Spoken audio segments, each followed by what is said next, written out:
नमस्कार, मी केशव भाऊसाहेब दानईत, राहणार एकरुके. मी गेल्या 15 वर्षापासून द्राक्ष शेती करतो.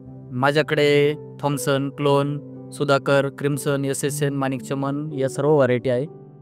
मी त्या सगळ्या व्हरायटींमध्ये मी 12 वर्षापासून सेटोफेक्स वापरतो. मागील वर्षीपासून बायोस्टेड कंपनीचं सेटोफेक्स वापरतो. सेटोफेक्सचा वापर आम्ही सेटिंगनंतर 6-7 ml पहिला डोस एकरी 600 mlचा घेतो. त्यानंतर आम्ही थिनिंग केल्यानंतर 9 ते 10 ml दुसरा डोस एकरी 600 mlचा घेतो. सेटोफेक्स वापरल्यामुळे आम्हाला मिळालेला दुधी कलर जो आहे तो घडाला एकसारखा मिळतो आणि हार्वेस्टिंगच्या वेळेस मण्यात एकसारखी शुगर आणि जो गोल्डन शेड पाहिजे आम्हाला तो एकसारखा मिळतो.